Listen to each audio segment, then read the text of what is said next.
So what's going on?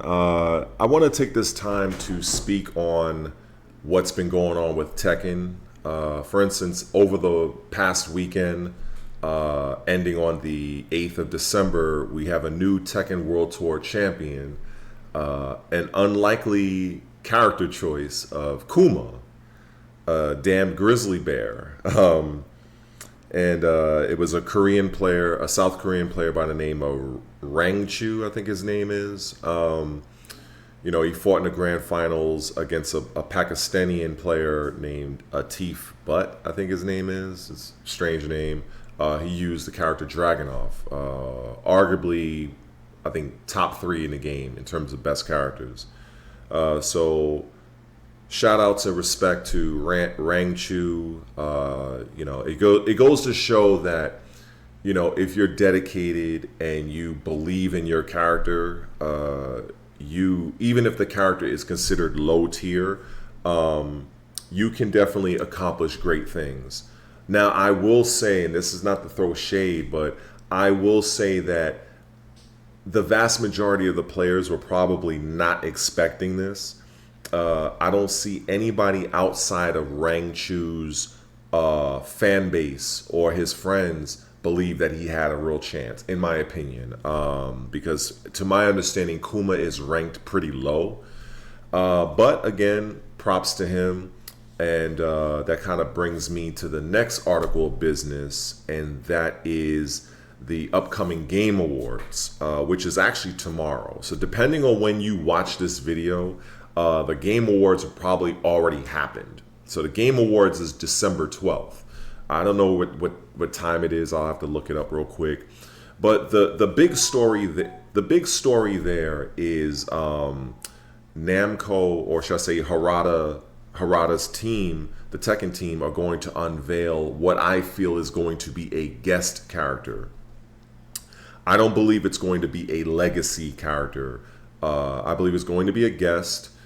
Personally, I don't care. The reason for that is, as a longtime Tekken player, I have not seen a guest character brought into the game that was not already completely broken and busted just from the very beginning. Tekken 8 already has its share of balance issues, so this new guest character, whoever he or she will be, is just going to add to that. I'm almost confident that whatever the guest character will be a broken character. It'll be popular, I would imagine, but it just won't be something I'm interested in. I do have this conspiracy theory, and I've shopped this around to several people regarding Heihachi. I always knew that the Heihachi character was going to come back. This is like Capcom not bringing M. Bison or Akuma back into Street Fighter. I knew these characters were coming back, but I know 100%. Actually, no. Let me scratch that. I know 90% that the original plan was not to release Heihachi now. The original plan was more likely to be they were going to bring Heihachi back probably season 2 at the end as an anchor character, like the last character of season 2, or perhaps the beginning character of season 3.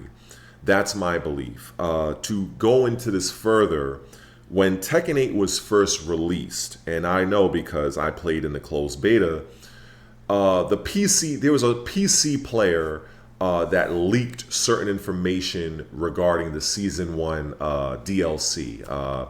This person accurately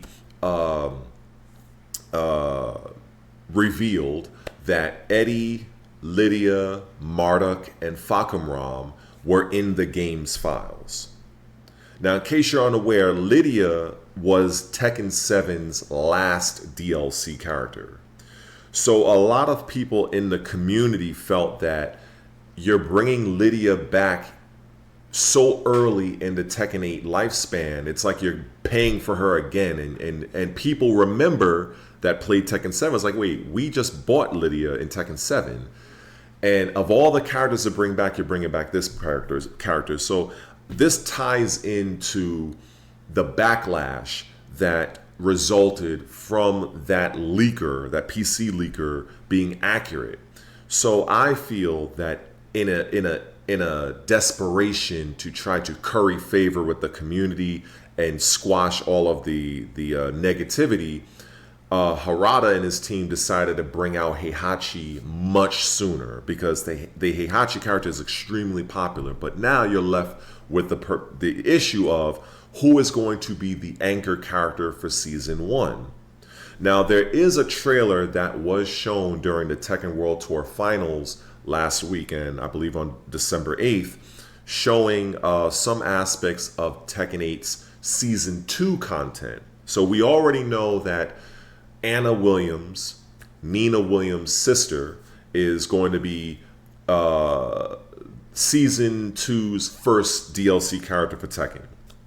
We already know that. But the anchor character will be revealed at this upcoming Game Awards. And as I said, it's a guest character. I'm pretty confident in that. I will have no real interest in this. So it is what it is. I will say, as it pertains to the footage that we've seen for the upcoming Season 2, the changes, I've seen many people complain and are concerned about the change of the heat mechanic. There was a part within the video where you see Jin Kazama in heat, able to crouch and do while standing attacks or crouching attacks while in heat. Now, if you're unfamiliar, real fast, Tekken 8's heat system is essentially a way to force or impose 50-50 mix-up, like basically flip a coin in the air, take a guess, and there's really not much you can do about it. Some of these characters in the game that are like very, very high level, like high on the tier list, their options are vastly superior to some of the characters that are on the lower end of the spectrum tier list wise.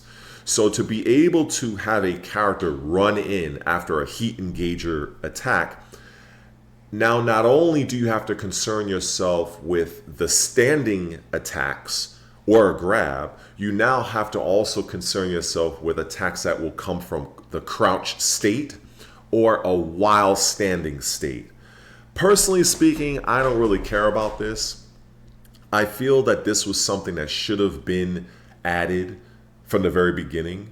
I will say that there are going to be characters that will be benefiting from this greatly, and it will cause a lot of rage quits online. It will cause a lot of salt.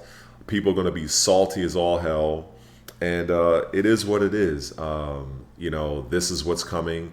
I believe that Harada and his team made that change because they believe that the heat system is a popular system in the game. And even though you do have a sect of people, presumably pro players, that find it annoying and they're calling for nerfs to the heat system, there are a lot of casual players out there that I guess they must love it. It is a mechanic that can bridge the gap between lower end players and higher end players, because if you manage to get a heat engager even on a player that's better than you, they have to basically take a coin. They have to take a guess. There's no hop kicking out of it. You have to take that guess. So personally, it is what it is. I'm more interested in seeing how Harada and his team are going to nerf the brain dead characters of Jin Kazama, who should have been nerfed right after the closed beta. It is criminal that Jin Kazama in this game has evaded the nerf hammer like I've never seen any top level character. I've never seen it done ever in a video game. It is clear to me that they want Jin Kazama to be the de facto super strong character. They've already did a bunch of nerfs to Dragunov. I don't know what they're going to do with him. I feel that they're on the verge of nerfing the character to where many people will just abandon the character. I remember this happening for Leroy and even Fakamram toward the end of Tekken 7. I also would like to see some nerfs for Nina. Currently, she is one of my characters that I currently use, since my true main, Lei Wulong, is not in Tekken 8. Yeah, characters like Alyssa. Really, I feel Alyssa is a joke character. I feel that the only thing that is concerning of her is the frames that she has with her chainsaw stance and the amount of chip damage she does. If you just tone that down a little bit, people will forget all about Alyssa as a character.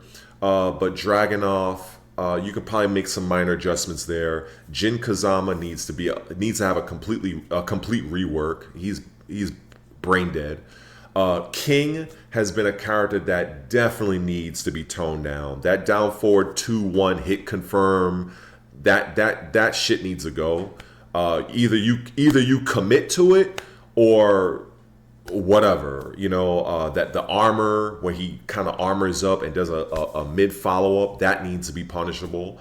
That's way too abusable. So there's a lot of characters in Tekken 8 that really need a second, third, and fourth look from a balancing standpoint. I don't expect them to get it completely right, but there are just certain characters that I see that are on the lower end of the spectrum, like Raven, for instance. I feel, in my opinion, since I'm using the character, Raven is the most difficult character in the game to make effective. He's basically my new Lei Wulong, pretty much. I can definitely see a few things that they could do with Raven to make him much more of a viable character, but whether or not they choose to do it is anybody's guess. Perhaps I'll make a video on that, on the changes I would like to see done with Raven. But yeah, I mean, again, Tekken World Tour Finals, Akuma Player 1, Game Awards, December 12th. Stay tuned for the inevitable guest character. And yeah, I would like to see some nerfs to some of the higher tier characters for Tekken 8's Season 2 moving forward. And I hope everybody is excited for Anna Williams. I'm not. But, there are worse characters they could have put in. And so with that, I guess that's all I have to say. And if this is your first time checking me out, definitely leave me a like, comment, and subscribe if you haven't already done so. And I guess I'll see you in the next one. Peace.